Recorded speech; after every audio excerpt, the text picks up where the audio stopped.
غریب کا سال بھر کا روزہ مل کر افطار کروائے، تقسیم رحمت رمضان راشن پروگرام۔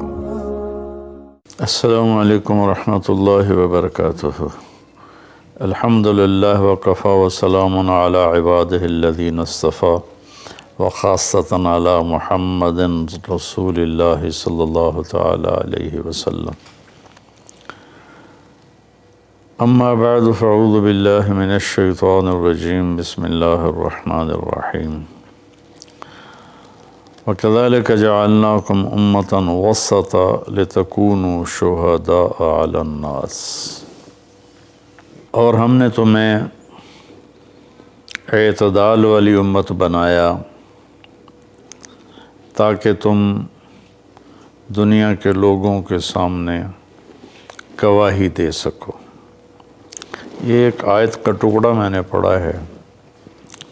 روزانہ کی تلاوت میں سارا قرآن تو بیان نہیں ہو سکتا، جو آیت پیش کرنی زیادہ ضروری ہوتی ہے اس کو میں کوشش کرتا ہوں ہائی لائٹ کرتا ہوں۔ اس میں اللہ نے ہمیں زندگی گزارنے کا ایک پیمانہ دے دیا، ایک ترازو دے دیا ہے کہ ہم نے تمہیں اعتدال والی امت بنایا ہے۔ اس کی میں مثال دیتا ہوں، جیسے پہلے زمانے میں ترازو ہوتے تھے، اب تو ڈیجیٹل آ گئے۔ تو ترازو ہوتے تھے تو اس میں نا ایک کانٹا ہوتا تھا یہاں ایسے کر کے، اور ادھر دو پلڑے ہوتے تھے۔ تو جب وہ کانٹا بالکل درمیان میں ہوتا تھا، نہ ادھر جھکاؤ نہ ادھر جھکاؤ، تو اس کی اس حیثیت کو اعتدال کہتے ہیں۔ ادھر چلا جائے زیادہ تو بھی شدت پسندی، ادھر چلا جائے زیادہ تو بھی شدت پسندی۔ یوں ہو جائے دین میں بہت زیادہ، یہ بھی اللہ کو پسند نہیں۔ ایسے ہو جائے دنیا میں بہت زیادہ، یہ بھی اللہ کو پسند نہیں۔ اللہ تعالیٰ فرماتے ہیں کہ اپنی زندگی میں عدل پیدا کرو، انصاف پیدا کرو، اعتدال پیدا کرو، کہ جب دنیا میں لگو تو ایسے نہ لگو کہ تمہیں آخرت بھول جائے، تم جھوٹ کو حلال کر دو، سود کو حلال کر دو، اور سارے حرام کو کرتے چلے جاؤ کہ جی ہم تو گناہ گار ہیں، ہم تو دنیا دار ہیں۔ یہ بھی انتہا پسندی ہے، یہ اللہ کو پسند نہیں ہے۔ دنیا کی طلب ایک بڑا عمل ہے۔ اللہ کے نبی کا فرمان ہے، من طلب الدنیا حلالا، جس نے رزق حلال کمایا، جس نے دنیا کو حلال راستے سے طلب کیا، اس میں جھوٹ نہیں، اس میں دھوکہ نہیں، فراڈ نہیں، اس میں سود نہیں، اس میں ظلم اور زیادتی نہیں، اس میں وعدہ خلافی نہیں، کسی غلط چیز کی تجارت نہیں، شراب بیچتا ہے یا ڈرگز بیچتا ہے، نسل کو برباد کرتا ہے۔ تو جس نے حلال راستے سے دنیا کو کمایا، استعفافاً عن المسئلہ، کہ مجھے مانگنا نہ پڑے لوگوں سے، میں خوددار بن کے زندگی گزاروں۔ سعیاً علی اہلہ، اپنے بچوں پہ خرچ کرنے کے لیے کہ وہ عزت کی زندگی گزاریں۔ تعطفاً علی جارہ، اپنے آس پاس کے غریب لوگوں پر خرچ کرنے کے لیے، جو صبح بازار جاتا ہے اور اپنی جاب پر جاتا ہے، اپنی مزدوری پر جاتا ہے، وہ ریڑھی پر بیٹھتا ہے یا بہت بڑے پروجیکٹ کے آفس میں بیٹھتا ہے، اگر یہ چار باتیں اس کے اندر ہیں، حلال کماتا ہے، جابین رشوت نہیں لیتا، غلط کام نہیں کرتا، کسی کی فائل نہیں روکتا، بچوں پہ خرچ کرنے کے لیے اور پڑوسیوں کو نوازنے کے لیے، غریب پڑوسیوں پر خرچ کرنے کے لیے، اور سوال سے بچنے کے لیے، جو دنیا کو کماتا ہے، تو اب آپ خوشخبری سنیں، لقی اللہ تعالی یوم القیامہ وجہہ مثل القمر لیلۃ البدر قیامت کے دن وہ اللہ سے ایسے ملے گا کہ اس کا چہرہ 14ویں رات کے چاند کی طرح چمکتا ہوگا۔ تو ایسی دنیا کمانا بھی بندگی ہے۔ ریاکاری کے نفل پڑھ رہا ہو تو وہ جہنم ہے، اور ان 4 شرطوں کے ساتھ دکان پہ بیٹھا ہو، آفس میں بیٹھا ہو، ریڈی پہ بیٹھا ہو تو وہ جنت کا راستہ ہے، اللہ کو اتنا پسند ہے، کیونکہ اس میں درمیانی راستہ ہے، اعتدال والا راستہ ہے۔ اب اس میں انتہا پسندی کیا ہے؟ دوسری حدیث پیش کرتا ہوں۔ تعس عبد الدینار وعبد الدرہم وعبد القطیفہ، تعس وانتکس وإذا شیک فلن تقش، ان اعطی رضی وإن لم یعط سخط۔ آپ نے فرمایا دینار کا چاہنے والا، دینار کا غلام چاہت تو سب کی ہے، سونے کا غلام ہلاک ہو جائے، چاندی کا غلام ہلاک ہو جائے۔ اللہ نے کائناتی معیشت کو، اکانومی کو سونے چاندی کے گرد گھمایا ہے، یہ اللہ کی اپنی قدرت ہے۔ تو اب یہ انتہا پسندی آ رہی ہے، جس نے آپ نے کہا ہلاک ہو جاتا ایسا، کون؟ عبد الدینار، سونے کا غلام، چاندی کا غلام، اور زیب و زینت کا غلام، اسیسریز کا غلام، کہ حلال رزق میں اے سی نہیں مل رہا تو چلو کوئی ڈنڈی مار لو، کوئی رشوت لے لو، کوئی جھوٹ بول کے سودا بیچ لو، یہ ہے۔ تو اس کے لیے آپ نے بد دعا فرمائی۔ یہ بخاری شریف کی روایت ہے، آپ رحمت اللہ علیہ عالمین ہو کر آپ بد دعا فرما رہے ہیں کہ ایسے لوگ، چونکہ یہ لوگ جب دنیا میں جاتے ہیں تو اوروں کے حقوق مارتے ہیں، اوروں جو رشوت لیتا ہے، وہ رشوت دینے والا پتہ نہیں کن مشکلوں سے اپنے کام کے لیے پہنچا ہوتا ہے، جس کو یہ دھوکہ دے کے مال بیچ دیتا ہے، وہ پتہ نہیں کتنی مشکلوں سے پیسہ بنا کے مال لینے آتا ہے، اس کو یہ 2 نمبر ٹکا دیتا ہے۔ اس لیے ان کے لیے بد دعا فرمائی کہ یہ معاشرے کے لیے ناسور لوگ ہیں، چاہے یہ کتنے ہی نامور ہوں، لیکن یہ معاشرے کے لیے ایک عذاب ہیں، ایک مصیبت ہے۔ تو دنیا میں بھی چلو تو درمیانہ راستہ اختیار کرو، اتنے نہ کھب جاؤ میرے بھائیو کہ ٹوائلٹ میں بھی سودے ہو رہے ہوتے ہیں۔ پیشاب کرتے ہوئے، ابھی میں کراچی سے لوٹا تو لاہور ایئرپورٹ پر میں وضو کرنے گیا تو پیچھے جو پیشاب کرنے کی جگہ ہوتی، وہاں ایک آدمی کھڑا ہوا، گردن کے ساتھ اس نے موبائل پکڑا ہوا تھا اور بولے جا رہا تھا، بولے جا رہا تھا، بولے جا رہا تھا۔ یہ بھی کوئی زندگی نہیں ہے، کھانا بھی کھا رہے ہیں اور سودا بھی بیچ رہے ہیں اور پیمنٹ بھی لے رہے ہیں اور سودا کر بھی رہے ہیں اور ساتھ کھانا بھی کھا رہے ہیں۔ تو یہ تو کھانا زہر بن جاتا ہے، دماغ کی طرف سے آرڈر جاتا ہے کہ کھانا آ گیا ہے، تیار ہو جاؤ، معدے کو آرڈر ملتا ہے، ساتھ ہی فون کی گھنٹی بجتی ہے، فون اٹھاتا ہے تو آرڈر فون کی طرف چلا جاتا ہے، معدے کو آرڈر نہیں جاتا، غذا زہر بن جاتی ہے۔ تو ایسی دنیا کما کے کیا کرنا جس میں آپ کی صحت ہی برباد ہو جائے اور آپ اتنے مصروف ہو جائیں کہ گھر میں آ کر بھی کوئی بچوں سے دلچسپی نہیں، بس اپنے موبائل پر یا سودے کر رہے ہیں یا موبائل پہ کوئی گیمیں کھیل رہے ہیں یا کوئی مووی دیکھ رہے ہیں یا کوئی ڈرامہ دیکھ رہے ہیں۔ کتنی مائیں ہیں جو اس طرح اپنے بچوں کو جھٹک دیتی ہیں، وہ ڈرامہ دیکھ رہی ہوتی ہیں یا کوئی مووی دیکھ رہی ہوتی ہیں یا کوئی کلپ دیکھ رہی ہوتی ہیں، تو بچہ آتا ہے تو اس کو ہوں ہاں کر کے ٹال دیتی ہیں۔ میرے بھائیو، میری بہنوں، اپنی زندگی کو وہ درمیان میں لاؤ، درمیان۔ میں آپ کو مثال دیتا ہوں،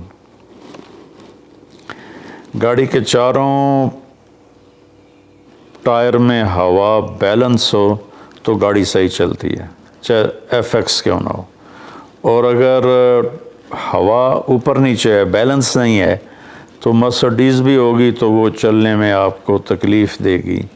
ایک گاڑی ہے، انسان بھی، اس کو بھی بیلنس آف لائف چاہیے۔ یہ گھر میں آؤ تو گھر کے ہو جاؤ، فون آف کر دو اور اپنے بچوں سے بات کرو، بیوی سے بات کرو، ان کے ساتھ بیٹھو، ان سے گپ شپ کرو اور گھر کی باتیں کرو، گھر کے مسائل ذکر کرو، باہر کے مسائل کو گیٹ پہ چھوڑ کے آ جایا کرو۔ تو یہ تو دنیا ہے نا، اللہ نے اس میں ناپسند کیا ہے کہ ہم اپنے آپ کو زیادہ کھو پائیں، لیکن دین میں بھی اللہ نے ناپسند کیا ہے کہ ہم اس میں زیادہ لگ جائیں۔ لا تغلوا فی دینکم، اپنے دین میں انتہا پسندی پہ مت جاؤ۔ اللہ نے اپنے محبوب سے فرمایا فلا تذهب نفسک علیہم حسرات، میرے نبی آپ ان غیر مسلموں کو تبلیغ کرتے ہوئے اتنا دکھ نہ اٹھائیں کہ آپ خود آہیں بھرتے بھرتے فوت ہو جائیں۔ اللہ نے اپنے نبی سے فرمایا، نماز لمبی کی تو اللہ نے اس سے منع فرما کر فرمایا کہ ما انزلنا علیک القرآن لتشقی۔ اللہ نے اپنے نبی سے اعتدال مانگا، لا تبسطھا کل البسط، میرے نبی آپ مال خرچ کریں لیکن سارا نہ خرچ کریں، کچھ بچا کے بھی رکھیں۔ اللہ نے اپنے محبوب سے فرمایا، اس لیے تو اللہ نے زکوٰۃ کا نظام چلایا۔ تو اور ایک حدیث پیش کرتا ہوں، 3 صحابہ آئے حضرت عائشہ رضی اللہ عنہ کے پاس کہ اللہ کے نبی کی رات کیسی ہوتی ہے، تو انہوں نے فرمایا کہ سوتے بھی ہیں اور اٹھتے بھی ہیں، نفل بھی پڑھتے ہیں، بلکہ آپ کی بہت خوبصورت عادت تھی، جب آپ تہجد سے فارغ ہو جاتے تو یوں کر کے لیٹ جاتے، ایسے کر کے، اور حضرت عائشہ رضی اللہ تعالیٰ عنہ بھی اٹھ جاتی تو آپ ان کے ساتھ اسی حال میں باتیں کرتے، گپ شپ لگاتے۔ تہجد کے وقت میں اپنی بیگم سے پیار محبت کی باتیں ہو رہی ہیں، اتنے میں حضرت بلال اذان دیتے تو آپ اٹھ کے 2 رکعت سنت ادا کرتے اور نماز پڑھانے کے لیے مسجد تشریف لے جاتے تھے۔ تو اتنی اعتدال کی لائف تھی، ہنسی مذاق فرماتے تھے، اور حضرت عائشہ رضی اللہ عنہ کو لقمے بنا کے کھلاتے تھے، ان کو آٹا گوندھ کے دیتے رہے جب تک حضرت عائشہ رضی اللہ عنہ کو آٹا گوندھنا نہیں آیا، کہ وہ چھوٹی عمر میں ان کی شادی ہوئی تھی۔ تو انہوں نے جب یہ سنا تو کہنے لگے وہ تو اللہ کے نبی ہیں، وہ تو کچھ بھی نہ کریں، بخشے بخشائے ہیں، ہمیں تو کچھ کرنا چاہیے، کیا کریں؟ ایک نے کہا میں ساری رات نہیں سوؤں گا، نفل پڑھوں گا، کتنی اچھی نیت کی ہے۔ دوسرے نے کہا میں ساری زندگی روزے رکھوں گا، کبھی افطار نہیں کروں گا، کتنی اچھی نیت ہے۔ تیسرے نے کہا میں شادی نہیں کروں گا، بس اللہ کی عبادت کروں گا اور اللہ کے راستے میں جہاد کروں گا، کتنی اچھی نیت ہے۔ آپ کو پتہ چلا تو آپ نے تینوں کو بلا لیا۔ تو آپ نے ان کو ڈانٹ پلائی، تم میرے اللہ کو مجھ سے زیادہ جانتے ہو، تم میرے اللہ سے مجھ سے زیادہ ڈرتے ہو، زیادہ تقوی والے ہو، میں تم میں سب سے زیادہ اپنے اللہ کو جانتا ہوں، سب سے زیادہ اللہ سے ڈرتا ہوں، میں کھاتا بھی ہوں، روزہ بھی رکھتا ہوں، میں نے شادی بھی کی ہے، میں سوتا بھی ہوں اور میں جاگتا بھی ہوں، اور میں نے آپ نے تو 11 شادیاں کی، 9 بیویاں زندہ تھیں جب آپ دنیا سے تشریف لے گئے، تو آپ کی ایک خوبصورت زندگی تھی ان کے ساتھ۔ تو آپ نے تینوں کو ڈانٹا اور فرمایا کہ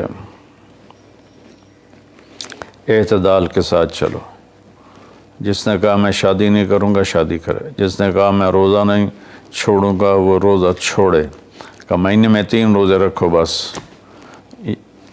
13، 14، 15، اور جس نے کہا میں رات سوؤں گا نہیں وہ آرام بھی کرے اور اٹھے بھی صحیح۔ تو یہ زندگی اعتدال والی اللہ کا تو دین میں انتہا پسندی اچھی نہیں لگتی، اور اللہ نے اس کو رد فرمایا۔ ہمارے بعض نادان دوست قربانی کے نام پر پورے گھر کو اجاڑ دیتے ہیں اور انہیں احساس بھی نہیں ہوتا کہ کتنا بڑا نقصان کر رہے ہیں۔ سب سے بڑا تقاضا اسلامی تاریخ میں جنگ بدر کا ہے، اس سے بڑا تقاضا قیامت تک نہیں آئے گا، کہ جن کے بارے میں اللہ کے نبی کی وہ گواہی ہے جو قیامت تک کسی کے لیے نہیں، ان تہلک هذه العصابۃ فلن تعبد، میرے رب اگر آپ نے اس جماعت کو ہلاک کر دیا تو پھر آپ کا نام لینے والا کوئی نہیں بچے گا۔ اتنی بڑی گواہی 313 کی، اور یہ اتنا بڑا تقاضا تھا اور اتنا بڑا یہ اس وقت اہم اور ضروری کام تھا۔ آپ نکلے اور ذوالحلیفہ 7 میل دور ہے، جب وہاں پہنچے تو حضرت عثمان اور اسامہ رضی اللہ عنہما کو آپ نے واپس بھیج دیا کہ آپ کی بیگم حضرت رقیہ رضی اللہ تعالی عنہ وہ حضور صلی اللہ تعالی علیہ وسلم کی دوسرے نمبر کی بیٹی تھیں۔ حضرت زینب پہلے نمبر پر، حضرت رقیہ دوسرے نمبر پر، کلثوم تیسرے نمبر پر، حضرت فاطمہ چوتھے نمبر پر۔ تو بیمار ان کو چیچک نکل آیا تھا، تو ان کو وہاں سے واپس بھیجا کہ جاؤ تم رقیہ کی تیمارداری کرو۔ وہ جنگ بدر میں شریک نہیں ہوئے، میرے نبی نے واپس کیا، لیکن جنگ بدر کے شریک صحابہ میں ان کا نام لکھوایا، دونوں کا۔ جب ہم بدری صحابہ کی فہرست کھولتے ہیں تو اس میں اسامہ اور عثمان رضی اللہ عنہما دونوں کا نام ذکر ہے، اور مال غنیمت میں ان کا حصہ بھی رکھا آپ نے۔ اتنے بڑے تقاضے کو آپ نے بیوی کی بیماری کی وجہ سے پیچھے کر دیا اور ان دونوں کو واپس بھیجا، اور رقیہ رضی اللہ عنہ کا انتقال ہو گیا۔ جب آپ واپس تشریف لائے تو وہ دفن ہو چکی تھی، تو آپ نے ان کی قبر پہ جا کر دعا فرمائی۔ تو میرے بھائیو، دین میں بھی اعتدال ہو، دنیا میں بھی اعتدال ہو۔ یہ رہبانیت تو نصارہ عیسائیوں میں تھی کہ شادی نہیں کرنی، نہانا نہیں، بال نہیں کٹوانے، نوخن نہیں صاف کرنے، پہلے، اب نہیں، پہلے جو قدیم عیسائی مذہب تھا۔ تو طبیعت میں اتنی شدت، غیر فطری زندگی، پھر وہ دوسرے طریقے سے اپنی خواہشات کو پورا کرتے تھے، تو اس سے میرے نبی نے روکا۔ بعد میں ایک ٹرینڈ چل گیا کثرت عبادت کا، لیکن وہ کوئی معیار نہیں ہے کہ فلاں بزرگ تھے، انہوں نے 40 سال عشاء کے وضو سے فجر کی نماز پڑھی، اور فلاں بزرگ تھے، انہوں نے 30 سال عشاء کے وضو سے فجر کی نماز پڑھی، اور فلاں بزرگ تھے وہ 25 سال جنگل میں پھرتے رہے۔ بھلا یہ بھی کوئی دین ہے جو پیش کیا جائے؟ ہمارا دین تو پوری دنیا کو پیش کرنے کے لیے ہے۔ ان الدین عند اللہ الاسلام۔ اب اسلام ہی ایک مذہب ہے جو باقی ہے اپنی صحیح معنی میں، تو ہمیں پیش کرنا ہے لوگوں کو۔ یہ تو ہم اپنوں کو پیش نہیں کر سکتے کہ 25 سال جنگلوں کی خاک چھانتے رہے۔ یہ تو رہبانیت سے بھی کوئی آگے کی چیز ہے، لیکن یہ ان کی بزرگی کے طور پہ بیان کیا جاتا ہے۔ ایک بزرگ تھے، اپنے بالوں کو رسے سے باندھ لیتے تھے، رسہ اوپر چھت میں لٹکا ہوتا تھا، تو جب نماز پڑھتے پڑھتے ان کو نیند کا جھٹکا آتا تو وہ ایسے ہوتے تو وہ بالوں کو زبردستی جھٹکا پڑتا، جس سے وہ ان کی آنکھ کھل جاتی اور پھر نفلوں میں شروع ہو جاتے۔ یہ تو میرے نبی کے حکم کے خلاف ہے۔ آپ نے فرمایا تم میں کوئی عبادت میں لگے جب تک وہ بشاشت ہے اور اس کو نیند نہیں، جب نیند کا سمجھے غلبہ ہو رہا ہے نفل چھوڑ کے جا کے سو جائے۔ تو بعد میں یہ ایسی چیزیں پیدا ہوئیں کہ سارا سال روزے رکھنا، اور کبھی ایسا کہ ساری رات جاگنا، یہ کوئی دین نہیں ہے، یہ وہ دین نہیں ہے جسے ہم پیش کر سکیں۔ ایک بزرگ کا انتقال ہوا تو میں تعزیت کے لیے گیا، تو ان کے بیٹے بتانے لگے کہ ہمارے والد صاحب صبح 3 بجے اٹھ کے نیچے اپنے کمرے میں آ جاتے تھے جہاں مریدین آتے تھے اور باقی جو ان کے اپنے علمی کام ہوتے تھے، اور رات 11 بجے واپس جاتے تھے۔ ساری زندگی یہ معمول رہا۔ یہ کوئی قابل ذکر بات نہیں ہے جس کو ہم بطور ایک نمونہ پیش کریں۔ میرے نبی نے اپنی زندگی کو 4 حصوں میں تقسیم کیا ہوا تھا۔ ایک حصہ لوگوں کے لیے، ایک بیوی بچوں کے لیے، ایک اپنی ذات کے کاموں کے لیے۔ آپ اپنے کپڑے خود دھوتے تھے، 9 بیویاں تھیں، آپ اپنے کپڑے خود دھوتے تھے، اور ایک حصہ آپ نے رکھا ہوا تھا اللہ کے لیے۔ تو آپ سے زیادہ مشکل لائف کسی کی نہیں، آپ سے زیادہ بڑا ذمہ دار کائنات میں کوئی نہیں، آپ نے زندگی کو 4 حصوں میں ڈیوائیڈ کیا ہوا تھا، تو اگر ہم دنیا میں لگتے ہیں تو حلال حرام بھول جاتے ہیں، جھوٹ سچ بھول جاتے ہیں، دھوکہ دیانت کو بھول جاتے ہیں، اور دین میں لگتے ہیں تو بچے بیوی بھول جاتے ہیں، اپنے کام کاروبار بھول جاتے ہیں۔ آپ دیکھیں اصحاب صفہ وہ تھے جن کا کوئی کام نہیں تھا، لیکن 10 مبشرہ میں سے ایک بھی اصحاب صفہ میں نہیں، خلفاء میں ایک بھی اصحاب صفہ میں نہیں، اور اصحاب صفہ کوئی دینی تقاضوں کے لیے فارغ نہیں بیٹھے تھے، اصحاب صفہ کا ٹھکانہ کوئی نہیں تھا۔ جب صدیقی دور میں ٹھکانے مل گئے تو اصحاب صفہ بھی ختم ہو گئے۔ تو بھائیو، میری گزارش ہے آپ سب کی خدمت میں کہ اعتدال کی زندگی گزارو، اللہ کے واسطے اعتدال کی زندگی گزارو۔ ایک صحابی آئے، بڑے مالدار تھے، کپڑے ان کے پرانے بھی تھے اور بڑے گھٹیا قسم کے تھے اور میلے بھی تھے۔ آپ نے ان سے فرمایا کیا ہوا، غریب ہو گئے ہو؟ کہا جی نہیں۔ آپ نے فرمایا تو اللہ نے جو تجھے دیا ہے تو وہ چاہتا ہے کہ اللہ تیرے اوپر اس کا اثر دیکھے، اٹھو جا کے کپڑے تبدیل کر کے آؤ۔ آپ نے ان کو واپس بھیجا، ان کے کپڑے تبدیل کروائے۔ تو یہ کہ کسی کو اللہ رزق دیتا ہے، وہ اچھے کپڑے پہنتا ہے، اچھی سواری استعمال کرتا ہے، اچھے گھر میں رہتا ہے، اپنا کاروبار دیکھتا ہے، اس کو دنیا داری نہیں کہتے۔ دنیا داری تو جھوٹ اور فراڈ اور حرام اور رشوت، جتنے غلط راستوں سے جو جانا ہے کاروباری زندگی میں، یہ دنیا داری ہے۔ عبد الرحمن بن عوف رضی اللہ تعالیٰ عنہ نے وراثت میں اتنا سونا چھوڑا کہ بچوں میں تقسیم کرنے کے لیے وراثت کو کاٹتے کاٹتے آریاں ٹوٹ گئیں۔ 1000 گھوڑے، 10,000 بکریاں اور 1000 اونٹ، یہ مال مویشی ان کے پاس تھے، اور زمینیں الگ تھیں، لیکن وہ 10 بڑے صحابہ میں ہیں، ٹاپ 10 صحابہ میں ہیں۔ تو بھائیو، رمضان کا مہینہ ہے، اللہ سے مانگیں کہ اللہ ہمیں اعتدال والی زندگی نصیب فرمائے۔ السلام علیکم ورحمۃ اللہ۔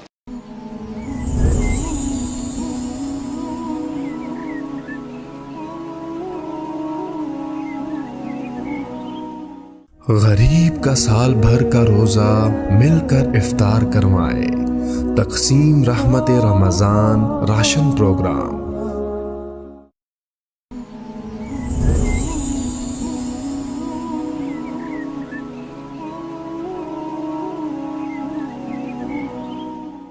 غریب کا سال بھر کا روزہ مل کر افطار کروائے، تقسیم رحمت رمضان راشن پروگرام۔ السلام علیکم ورحمۃ اللہ وبرکاتہ۔ الحمد للہ وکفیٰ وسلام علی عبادہ الذین اصطفیٰ وخاصۃ علی محمد رسول اللہ صلی اللہ تعالی علیہ وسلم۔ اما بعد فاعوذ باللہ من الشیطان الرجیم، بسم اللہ الرحمن الرحیم۔ وَكَذَلِكَ جَعَلْنَاكُمْ أُمَّةً وَسَطًا لِتَكُونُوا شُهَدَاءَ عَلَى النَّاسِ۔ اور ہم نے تمہیں اعتدال والی امت بنایا تاکہ تم دنیا کے لوگوں کے سامنے گواہی دے سکو۔ یہ ایک آیت کا ٹکڑا میں نے پڑھا ہے۔ روزانہ کی تلاوت میں سارا قرآن تو بیان نہیں ہو سکتا، جو آیت پیش کرنی زیادہ ضروری ہوتی ہے اس کو میں کوشش کرتا ہوں ہائی لائٹ کرتا ہوں۔ اس میں اللہ نے ہمیں زندگی گزارنے کا ایک پیمانہ دے دیا، ایک ترازو دے دیا ہے کہ ہم نے تمہیں اعتدال والی امت بنایا ہے۔ اس کی میں مثال دیتا ہوں، جیسے پہلے زمانے میں ترازو ہوتے تھے، اب تو ڈیجیٹل آ گئے۔ تو ترازو ہوتے تھے تو اس میں نا ایک کانٹا ہوتا تھا یہاں ایسے کر کے، اور ادھر 2 پلڑے ہوتے تھے۔ تو جب وہ کانٹا بالکل درمیان میں ہوتا تھا، نہ ادھر جھکاؤ نہ ادھر جھکاؤ، تو اس کی اس حیثیت کو اعتدال کہتے ہیں۔ ادھر چلا جائے زیادہ تو بھی شدت پسندی، ادھر چلا جائے زیادہ تو بھی شدت پسندی۔ یوں ہو جائے دین میں بہت زیادہ، یہ بھی اللہ کو پسند نہیں، ایسے ہو جائے دنیا میں بہت زیادہ، یہ بھی اللہ کو پسند نہیں۔ اللہ تعالیٰ فرماتے ہیں کہ اپنی زندگی میں عدل پیدا کرو، انصاف پیدا کرو، اعتدال پیدا کرو، کہ جب دنیا میں لگو تو ایسے نہ لگو کہ تمہیں آخرت بھول جائے، تم جھوٹ کو حلال کر دو، سود کو حلال کر دو، اور سارے حرام کو کرتے چلے جاؤ کہ جی ہم تو گناہ گار ہیں، ہم تو دنیا دار ہیں۔ یہ بھی انتہا پسندی ہے، یہ اللہ کو پسند نہیں ہے۔ دنیا کی طلب ایک بڑا عمل ہے۔ اللہ کے نبی کا فرمان ہے، من طلب الدنیا حلالا، جس نے رزق حلال کمایا، جس نے دنیا کو حلال راستے سے طلب کیا، اس میں جھوٹ نہیں، اس میں دھوکہ نہیں، فراڈ نہیں، اس میں سود نہیں، اس میں ظلم اور زیادتی نہیں، اس میں وعدہ خلافی نہیں، کسی غلط چیز کی تجارت نہیں، شراب بیچتا ہے یا ڈرگز بیچتا ہے، نسل کو برباد کرتا ہے۔ تو جس نے حلال راستے سے دنیا کو کمایا، استعفافاً عن المسئلہ، کہ مجھے مانگنا نہ پڑے لوگوں سے، میں خوددار بن کے زندگی گزاروں، سعیاً علی اہلہ، اپنے بچوں پہ خرچ کرنے کے لیے کہ وہ عزت کی زندگی گزاریں، تعطفاً علی جارہ، اپنے آس پاس کے غریب لوگوں پر خرچ کرنے کے لیے، جو صبح بازار جاتا ہے اور اپنی جاب پر جاتا ہے، اپنی مزدوری پر جاتا ہے، وہ ریڑھی پر بیٹھتا ہے یا بہت بڑے پروجیکٹ کے آفس میں بیٹھتا ہے، اگر یہ چار باتیں اس کے اندر ہیں، حلال کماتا ہے، جابین رشوت نہیں لیتا، غلط کام نہیں کرتا، کسی کی فائل نہیں روکتا، بچوں پہ خرچ کرنے کے لیے اور پڑوسیوں کو نوازنے کے لیے، غریب پڑوسیوں پر خرچ کرنے کے لیے اور سوال سے بچنے کے لیے، جو دنیا کو کماتا ہے۔ تو اب آپ خوشخبری سنیں، لقی اللہ تعالی یوم القیامہ وجہہ مثل القمر لیلۃ البدر، قیامت کے دن وہ اللہ سے ایسے ملے گا کہ اس کا چہرہ 14ویں رات کے چاند کی طرح چمکتا ہوگا۔ تو ایسی دنیا کمانا بھی بندگی ہے۔ ریاکاری کے نفل پڑھ رہا ہو تو وہ جہنم ہے، اور ان چار شرطوں کے ساتھ دکان پہ بیٹھا ہو، آفس میں بیٹھا ہو، ریڑھی پہ بیٹھا ہو، تو وہ جنت کا راستہ ہے، اللہ کو اتنا پسند ہے، کیونکہ اس میں درمیانی راستہ ہے، اعتدال والا راستہ ہے۔ اب اس میں انتہا پسندی کیا ہے؟ دوسری حدیث پیش کرتا ہوں، تعس عبد الدینار وعبد الدرہم وعبد القطیفہ، تعس وانتکس وإذا شیک فلن تقش، ان اعطی رضی وإن لم یعط سخط۔ آپ نے فرمایا دینار کا چاہنے والا، دینار کا غلام، چاہت تو سب کی ہے، سونے کا غلام ہلاک ہو جائے، چاندی کا غلام ہلاک ہو جائے۔ اللہ نے کائناتی معیشت کو، اکانومی کو سونے چاندی کے گرد گھمایا ہے، یہ اللہ کی اپنی قدرت ہے۔ تو اب یہ انتہا پسندی آ رہی ہے، جس نے آپ نے کہا ہلاک ہو جاتا، ایسا کون؟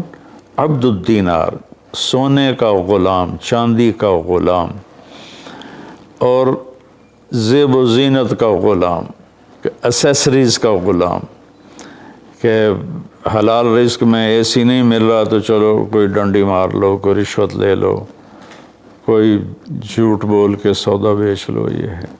تو اس کے لیے آپ نے بد دعا فرمائی۔ یہ بخاری شریف کی روایت ہے، آپ رحمت اللہ علیہ عالمین ہو کر آپ بد دعا فرما رہے ہیں کہ ایسے لوگ، چونکہ یہ لوگ جب دنیا میں جاتے ہیں تو اوروں کے حقوق مارتے ہیں. اوروں جو رشوت لیتا ہے وہ رشوت دینے والا پتہ نہیں کن مشکلوں سے اپنے کام کے لیے پہنچا ہوتا ہے.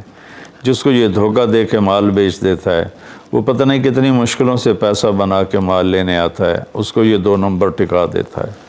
اس لیے ان کے لیے بد دعا فرمائی کہ یہ معاشرے کے لیے ناسور لوگ ہیں, چاہے یہ کتنے ہی نامور ہوں, لیکن یہ معاشرے کے لیے ایک عذاب ہیں, ایک مصیبت ہے. تو دنیا میں بھی چلو تو درمیانہ راستہ اختیار کرو. اتنے نہ کھب جاؤ میرے بھائیو کہ ٹوائلٹ میں بھی سودے ہو رہے ہوتے ہیں. پیشاب کرتے ہوئے ابھی میں کراچی سے لوٹا تو لاہور ایئرپورٹ پر میں وضو کرنے گیا تو پیچھے جو پیشاب کرنے کی جگہ ہوتی وہاں ایک آدمی کھڑا ہوا, گردن کے ساتھ اس نے موبائل پکڑا ہوا تھا اور بولے جا رہا تھا. یہ بھی کوئی زندگی نہیں ہے. کھانا بھی کھا رہے ہیں اور سودا بھی بیچ رہے ہیں اور پیمنٹ بھی لے رہے ہیں اور سودا کر بھی رہے ہیں اور ساتھ کھانا بھی کھا رہے ہیں. تو یہ تو کھانا زہر بن جاتا ہے. دماغ کی طرف سے آرڈر جاتا ہے کہ کھانا آ گیا ہے, تیار ہو جاؤ. معدے کو آرڈر ملتا ہے, ساتھ ہی فون کی گھنٹی بجتی ہے, فون اٹھاتا ہے تو آرڈر فون کی طرف چلا جاتا ہے, معدے کو آرڈر نہیں جاتا, غذا زہر بن جاتی ہے. تو ایسی دنیا کما کے کیا کرنا جس میں آپ کی صحت ہی برباد ہو جائے اور آپ اتنے مصروف ہو جائیں کہ گھر میں آ کر بھی کوئی بچوں سے دلچسپی نہیں, بس اپنے موبائل پر یا سودے کر رہے ہیں یا موبائل پہ کوئی گیمیں کھیل رہے ہیں یا کوئی مووی دیکھ رہے ہیں یا کوئی ڈرامہ دیکھ رہے ہیں. کتنی مائیں ہیں جو اس طرح اپنے بچوں کو جھٹک دیتی ہیں, وہ ڈرامہ دیکھ رہی ہوتی ہیں یا کوئی مووی دیکھ رہی ہوتی ہیں یا کوئی کلپ دیکھ رہی ہوتی ہیں, تو بچہ آتا ہے تو اس کو ہوں ہاں کر کے ٹال دیتی ہیں. میرے بھائیو, میری بہنوں, اپنی زندگی کو وہ درمیان میں لاؤ. میں ایک آپ کو مثال دیتا ہوں. گاڑی کے چاروں ٹائر میں ہوا بیلنس ہو تو گاڑی صحیح چلتی ہے, چاہے ایف ایکس کیوں نہ ہو. اور اگر ہوا اوپر نیچے ہے, بیلنس نہیں ہے, تو مرسڈیز بھی ہوگی تو وہ چلنے میں آپ کو تکلیف دے گی. ایک گاڑی ہے, انسان بھی, اس کو بھی بیلنس آف لائف چاہیے. یہ گھر میں آؤ تو گھر کے ہو جاؤ, فون آف کر دو اور اپنے بچوں سے بات کرو, بیوی سے بات کرو, ان کے ساتھ بیٹھو, ان سے گپ شپ کرو اور گھر کی باتیں کرو, گھر کے مسائل ذکر کرو. باہر کے مسائل کو گیٹ پہ چھوڑ کے آ جایا کرو. تو یہ تو دنیا ہے نا, اللہ نے اس میں ناپسند کیا ہے کہ ہم اپنے آپ کو زیادہ کھو پائیں. لیکن دین میں بھی اللہ نے ناپسند کیا ہے کہ ہم اس میں زیادہ لگ جائیں. لا تغلوا فی دینکم, اپنے دین میں انتہا پسندی پہ مت جاؤ. اللہ نے اپنے محبوب سے فرمایا فلا تذهب نفسك علیہم حسرات. میرے نبی, آپ ان غیر مسلموں کو تبلیغ کرتے ہوئے اتنا دکھ نہ اٹھائیں کہ آپ خود آہیں بھرتے بھرتے فوت ہو جائیں. اللہ نے اپنے نبی سے فرمایا. نماز لمبی کی تو اللہ نے اس سے منع فرما کر فرمایا کہ ما انزلنا علیک القرآن لتشقى. اللہ نے اپنے نبی سے اعتدال مانگا. لا تبسطها کل البسط. میرے نبی, آپ مال خرچ کریں لیکن سارا نہ خرچ کریں, کچھ بچا کے بھی رکھیں. اللہ نے اپنے محبوب سے فرمایا. اس لیے تو اللہ نے زکوٰۃ کا نظام چلایا. تو اور ایک حدیث پہ پیش کرتا ہوں. 3 صحابہ آئے حضرت عائشہ رضی اللہ عنہ کے پاس کہ اللہ کے نبی کی رات کیسی ہوتی ہے. تو انہوں نے فرمایا کہ سوتے بھی ہیں اور اٹھتے بھی ہیں, نفل بھی پڑھتے ہیں. بلکہ آپ کی بہت خوبصورت عادت تھی, جب آپ تہجد سے فارغ ہو جاتے تو یوں کر کے لیٹ جاتے, ایسے کر کے, اور حضرت عائشہ رضی اللہ تعالیٰ عنہ بھی اٹھ جاتی تو آپ ان کے ساتھ اسی حال میں باتیں کرتے, گپ شپ لگاتے. تہجد کے وقت میں اپنی بیگم سے پیار محبت کی باتیں ہو رہی ہیں, اتنے میں حضرت بلال اذان دیتے تو آپ اٹھ کے 2 رکعت سنت ادا کرتے اور نماز پڑھانے کے لیے مسجد تشریف لے جاتے تھے. تو اتنی اعتدال کی لائف تھی، ہنسی مذاق فرماتے تھے، اور حضرت عائشہ رضی اللہ عنہ کو لقمے بنا کے کھلاتے تھے، ان کو آٹا گوندھ کے دیتے رہے جب تک حضرت عائشہ رضی اللہ عنہ کو آٹا گوندنا نہیں آیا، کہ وہ چھوٹی عمر میں ان کی شادی ہوئی تھی۔ تو انہوں نے جب یہ سنا تو کہنے لگے وہ تو اللہ کے نبی ہیں، وہ تو کچھ بھی نہ کریں، بخشے بخشائے ہیں، ہمیں تو کچھ کرنا چاہیے، کیا کریں؟ ایک نے کہا میں ساری رات نہیں سوؤں گا، نفل پڑھوں گا، کتنی اچھی نیت کی ہے۔ دوسرے نے کہا میں ساری زندگی روزے رکھوں گا، کبھی افطار نہیں کروں گا، کتنی اچھی نیت ہے۔ تیسرے نے کہا میں شادی نہیں کروں گا، بس اللہ کی عبادت کروں گا اور اللہ کے راستے میں جہاد کروں گا، کتنی اچھی نیت ہے۔ آپ کو پتہ چلا تو آپ نے تینوں کو بلا لیا۔ تو آپ نے ان کو ڈانٹ پلائی، تم میرے اللہ کو مجھ سے زیادہ جانتے ہو، تم میرے اللہ سے مجھ سے زیادہ ڈرتے ہو، زیادہ تقوی والے ہو، میں تم میں سب سے زیادہ اپنے اللہ کو جانتا ہوں، سب سے زیادہ اللہ سے ڈرتا ہوں، میں کھاتا بھی ہوں، روزہ بھی رکھتا ہوں، میں نے شادی بھی کی ہے، میں سوتا بھی ہوں اور میں جاگتا بھی ہوں، اور میں نے آپ نے تو 11 شادیاں کی، 9 بیویاں زندہ تھیں جب آپ دنیا سے تشریف لے گئے، تو آپ کی ایک خوبصورت زندگی تھی ان کے ساتھ۔ تو آپ نے تینوں کو ڈانٹا اور فرمایا کہ اعتدال کے ساتھ چلو، جس نے کہا میں شادی نہیں کروں گا شادی کرے، جس نے کہا میں روزہ نہیں چھوڑوں گا وہ روزہ چھوڑے، کہ مہینے میں 3 روزے رکھو بس، 13، 14، 15، اور جس نے کہا میں رات سوؤں گا نہیں وہ آرام بھی کرے اور اٹھے بھی صحیح۔ تو یہ زندگی اعتدال والی، اللہ کو تو دین میں انتہا پسندی اچھی نہیں لگتی، اور اللہ نے اس کو رد فرمایا۔ ہمارے بعض نادان دوست قربانی قربانی قربانی کے نام پر پورے گھر کو اجاڑ دیتے ہیں، اور انہیں احساس بھی نہیں ہوتا کہ کتنا بڑا نقصان کر رہے ہیں۔ سب سے بڑا تقاضا اسلامی تاریخ میں جنگ بدر کا ہے، اس سے بڑا تقاضا قیامت تک نہیں آئے گا، کہ جن کے بارے میں اللہ کے نبی کی وہ گواہی ہے جو قیامت تک کسی کے لیے نہیں، ان تہلک هذه العصابة فلن تعبد، میرے رب اگر آپ نے اس جماعت کو ہلاک کر دیا تو پھر آپ کا نام لینے والا کوئی نہیں بچے گا۔ اتنی بڑی گواہی 313 کی، اور یہ اتنا بڑا تقاضا تھا اور اتنا بڑا یہ اس وقت اہم اور ضروری کام تھا۔ آپ نکلے اور ذوالحلیفہ 7 میل دور ہے، جب وہاں پہنچے تو حضرت عثمان اور اسامہ رضی اللہ عنہما کو آپ نے واپس بھیج دیا، کہ آپ کی بیگم حضرت رقیہ رضی اللہ تعالیٰ عنہ وہ حضور صلی اللہ تعالیٰ علیہ وسلم کی دوسرے نمبر کی بیٹی تھیں۔ حضرت زینب پہلے نمبر پر، حضرت رقیہ دوسرے نمبر پر، ام کلثوم تیسرے نمبر پر، حضرت فاطمہ چوتھے نمبر پر۔ تو بیمار ان کو چیچک نکل آیا تھا، تو ان کو وہاں سے واپس بھیجا کہ جاؤ تم رقیہ کی تیمارداری کرو۔ وہ جنگ بدر میں شریک نہیں ہوئے، میرے نبی نے واپس کیا، لیکن جنگ بدر کے شریک صحابہ میں ان کا نام لکھوایا، دونوں کا۔ جب ہم بدری صحابہ کی فہرست کھولتے ہیں تو اس میں اسامہ اور عثمان رضی اللہ عنہما دونوں کا نام ذکر ہے، اور مال غنیمت میں ان کا حصہ بھی رکھا آپ نے۔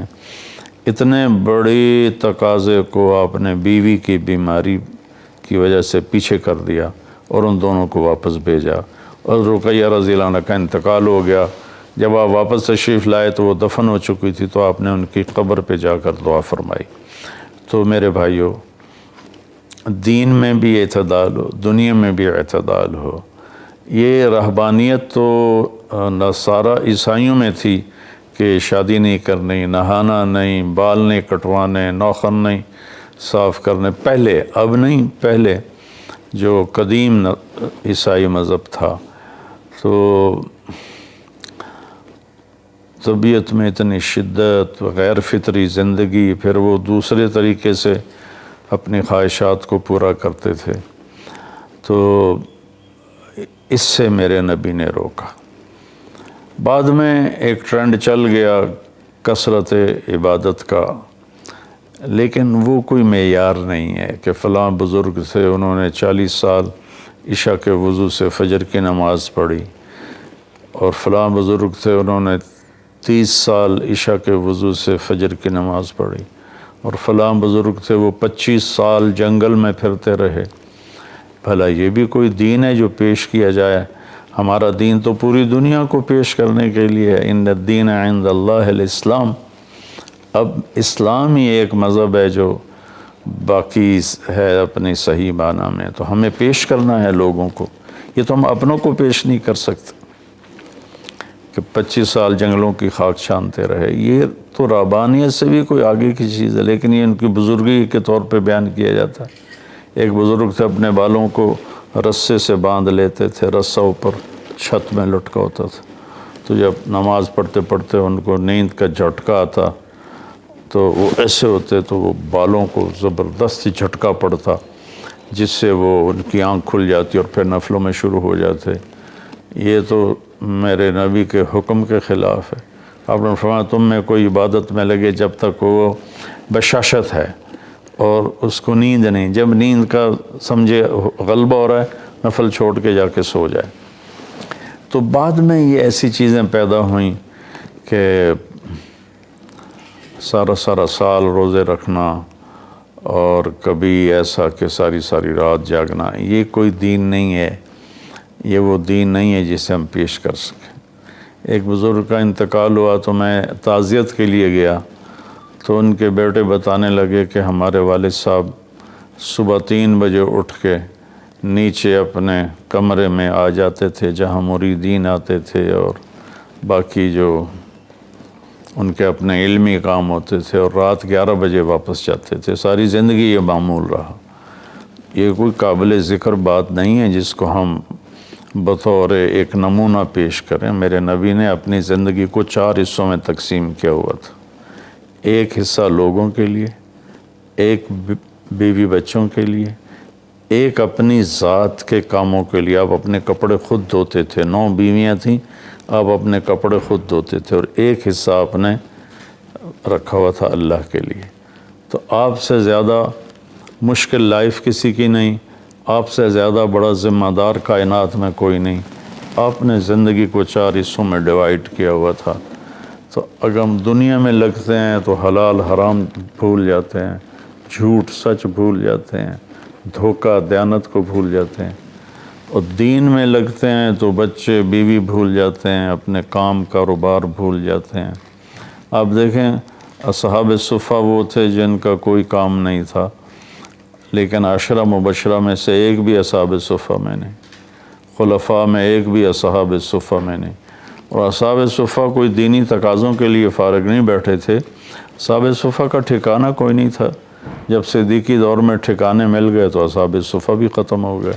تو بھائیو، میری گزارش ہے آپ سب کی خدمت میں کہ اعتدال کی زندگی گزارو، اللہ کے واسطے اعتدال کی زندگی گزارو۔ ایک صحابی آئے، بڑے مالدار تھے، کپڑے ان کے پرانے بھی تھے اور بڑے گھٹیا قسم کے تھے اور میلے بھی تھے۔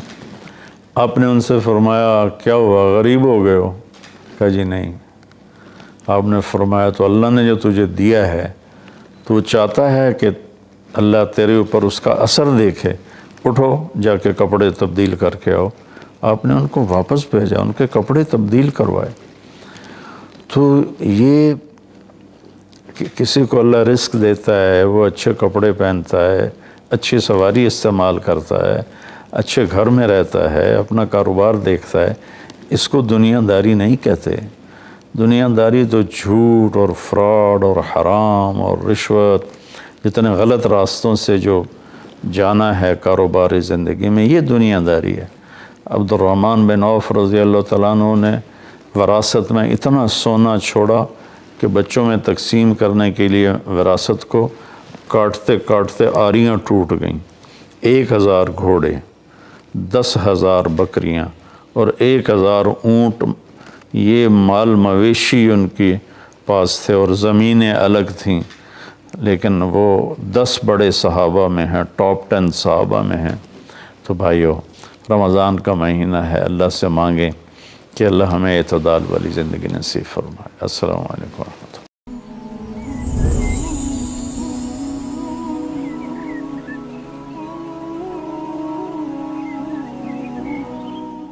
غریب کا سال بھر کا روزہ مل کر افطار کروائے، تقسیم رحمت رمضان راشن پروگرام۔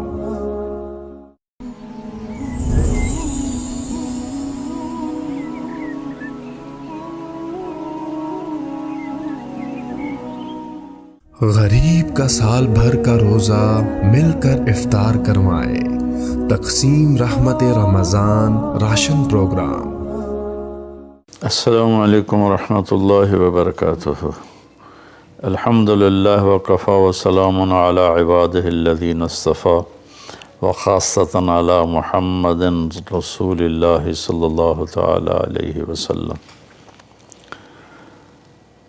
اما بعد فاعوذ باللہ من الشیطان الرجیم، بسم اللہ الرحمن الرحیم۔ وَكَذَلِكَ جَعَلْنَاكُمْ أُمَّةً وَسَطًا لِتَكُونُوا شُهَدَاءَ عَلَى النَّاسِ، اور ہم نے تمہیں اعتدال والی امت بنایا